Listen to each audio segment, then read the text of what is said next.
மாபெரும் அரசே உனதுள்ளம் சமுத்திரமோ, மன்னிப்பு அருளும் மாபெரும் அரசே உனதுள்ளம் சமுத்திரமோ. ஆண்டவரும் இரட்சகருமாகிய இயேசு கிறிஸ்துவின் விலையேறப்பட்ட நாமத்தினாலே உங்கள் யாவருக்கும் என் அன்பின் ஸ்தோத்திரத்தை இந்த காலை வேளையிலே தெரியப்படுத்துகிறேன். 2 கொரிந்தியருக்கு எழுதின நிருபம் 2ஆம் அதிகாரம் 10வது வசனத்திலே இவ்வாறாக வாசிக்கிறோம். எவனுக்கு நீங்கள் மன்னிக்கிறீர்களோ அவனுக்கு நானும் மன்னிக்கிறேன். மேலும் எதை நான் மன்னித்திருக்கிறேனோ அதை உங்கள் நிமித்தம் கிறிஸ்துவனுடைய சன்னிதானத்திலே மன்னித்திருக்கிறேன் என்று சொல்லி நாம் பார்க்கிறோம். கிறிஸ்துவுக்குள் அன்பான தேவனுடைய பிள்ளைகளே, சாத்தானாலே மோசம் போகாத படிக்கு பிறரை மன்னிக்கிறவர்களாக கர்த்தருடைய ஜனங்கள் காணப்பட வேண்டும் என்று சொல்லி பரிசுத்த ஆவியானவர் நாளிலே வாஞ்சிக்கிறார். மன்னிக்கிற சுபாவம் இயேசுவினுடைய சுபாவம், மன்னிக்காத சுபாவமோ அது சாத்தானுடைய சுபாவமாய் காணப்படுகிறது. மற்றவர்களை மன்னிக்க முடியாதவர்களாக நாம் இருப்போம் என்றால் மிகவும் ஆபத்தில் நம்மை சாத்தான் தள்ளிவிட அவன் ஆவலாய் இருக்கிறான் என்பதை இந்நாட்களில் தேவனுடைய பிள்ளைகள் நான் புரிந்து கொள்ள வேண்டும்.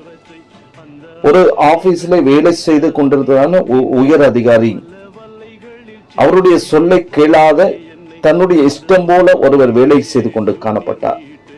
இதை பார்த்ததான அந்த உயர் அதிகாரி அவரை கண்டித்தார். இதனால் கோபப்பட்ட வேலைக்காரர் உயர் அதிகாரிக்கு மதிப்பளிக்காமல் அவரை காயப்படுத்தி விட்டு அவர் கடந்து சென்று விட்டார். அந்த உயர் அதிகாரி அவருக்கு ஒரு வேலை செய்யும்படியாக அவரை தொடர்பு கொண்ட பொழுது அவருடைய தொலைபேசியை எடுக்கவும் இல்லை, மீண்டும் அதை பார்த்து அவர் திரும்ப அழைக்கவும் இல்லை. இதனால் அவர் மிகவும் அவமானமாகவும் மன உளைச்சலும் அவருடைய உள்ளத்திலே உண்டானது. இரவெல்லாம் அவரால் தூங்க முடியவில்லை. ஒரே கடினமான சூழ்நிலையில் அவர் காணப்பட்டார். தன்னுடைய குடும்பத்தோடு சரியாக நேரத்தை அவரால் செலவிட முடியவில்லை. எப்பொழுது பார்த்தாலும் அதே சம்பவம் அவருடைய நினைவில் வந்து கொண்டே மனதில் பாதிக்கப்பட்டு அவர் காணப்பட்டார். மறுநாள் காலையில் அவர் எழுந்து ஜெபம் செய்ய முடியாத முழங்கால் படியிட்ட பொழுது கர்த்தர் அவரோடு கூட இடப்பட்டார். பரிசுத்த ஆவியானவர் அவரோடு கூட பேசினார். உன் வேலைக்காரனிடம் நீ மன்னிப்புக்கள் என்று சொல்லி. ஆனால் இவரோ தன் வேலைக்காரனிடம் நான் எப்படி மன்னிப்பு கேட்பது, நான் எதற்காக கேட்க வேண்டும், அவனாக வந்து என்னிடம் பேசுவானா என்று பார்ப்போம் என்று சொல்லி அவர் நினைத்துக் கொண்டிருந்தார். மீண்டும் மீண்டும் பரிசுத்த ஆவியானவர் அவருடைய உள்ளத்திலே பேசினார்.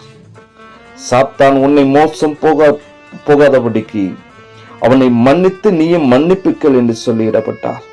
ஒரு வழியாக அவர் அந்த அதிகாரி காலையில் தன் வேலைக்காரரை அழைத்து மன்னிப்பு கேட்டார். இதை கேட்டதான அந்த வேலைக்காரனுடைய கண்களில் கண்ணீர் வந்தது. தன் எஜமான் தன்னை அழைத்து மன்னிப்பு கேட்கிறார் என்று சொல்லி அவர் மனது இலகினவனாய் காணப்பட்டார். பின்பு இருவரும் ஒப்புரவானார்கள். அந்த உயர் அதிகாரிக்கு மனதில் வந்த சமாதானமும் மகிழ்ச்சியும் ஆனந்தத்திற்கும் அளவே இல்லை. இப்பொழுது அவர் நிம்மதியாக காணப்பட்டார். எனக்கு அன்பான தேவனுடைய பிள்ளைகளை, நாட்களில் நமக்கு விரோதமாக யாராவது செயல்பட்டிருந்தால் அவர்களை மன்னிக்க வேண்டும் என்று சொல்லி கர்த்தர் விரும்புகிறார். ஒருவேளை அவர் பிற்காலத்தில் மனம் திரும்பி தேவனுடைய ராஜ்யத்தில் சேர்த்து கொள்ளப்பட்டு விடுவார். ஆனா மன்னிக்காத நீங்களோ நரகத்திற்கு செல்லும்படியாக நேரிடும். இப்படியாக சாத்தானுக்கு நாம் இடம் கொடுக்க கூடாது என்று சொல்லி கர்த்தர் விரும்புகிறார். அவனுடைய தந்திரங்கள் நமக்கு அறியாதவைகள் அல்லவே. மனுஷனுடைய தப்பிதங்களை நீங்கள் அவர்களுக்கு மன்னித்தால் உங்கள் பரமபிதா உங்களுக்கு மன்னிப்பார். மனுஷருடைய தப்பிதங்களை நீங்கள் அவர்களுக்கு மன்னியாதிருந்தால் உங்கள் பிதா உங்கள் தப்பிதங்களை மன்னியாதிருப்பார் என்று சொல்லி மத்தேயு 6ஆம் அதிகாரம் 14-15 வாசிக்கிறோம். ஆகையால் அனைவரையும் மன்னியுங்கள், நீங்களும் மன்னிக்கப்படுவீர்கள்.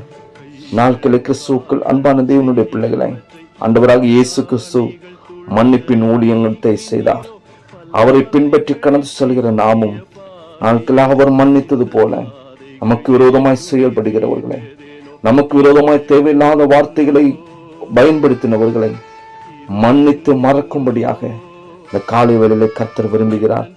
அப்படி செய்து தேவனுடைய ராஜ்யத்தை, அவருடைய ராஜ்யத்தில் நம் பங்காளிகளாய் தீரும்படியாய், அவருடைய ஆனந்தத்திற்குள்ளாய் நாம் பிரவேசிக்கும்படியாக தேவனுடைய கரத்தில் நம்மை அர்ப்பணிப்போம்.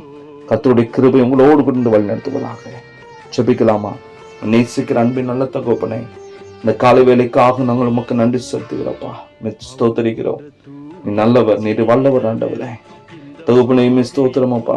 இவனுக்கு நீங்கள் மன்னிக்கிறீர்களோ அவனுக்கு நானும் மன்னிக்கிறேன் என்று சொல்லும் வார்த்தையை தந்து நீர் எங்களை பலப்படுத்துகிறேன். நீர் எங்களுக்கு மன்னித்தது போல நாங்கள் செய்த தப்பிதங்களுக்காக நீர் எங்களுக்கு மனமிறங்கி மன்னித்தது போல ஆண்டவரே, எங்களுக்கு விரோதமாய் செயல்படுகிறவர்களுக்கு விரோதமாக நாங்கள் மன்னிக்கும்படியான ஒரு சுபாவத்தை, ஒரு இருதயத்தின் தேவனில் ஒவ்வொருவருக்கும் நாட்களை கொடுப்பீராக. வழி நடத்துங்க. இயேசுவின் நாமத்தில் ஜெபிக்கிற நல்ல பிதாவே, ஆமென், ஆமென். என்னை தண்டிக்க மறுத்த தரணியின் அரசே, உனதுள்ளம் கருணை ஊற்றோ, உனதுள்ளம் கருணை ஊற்றோ.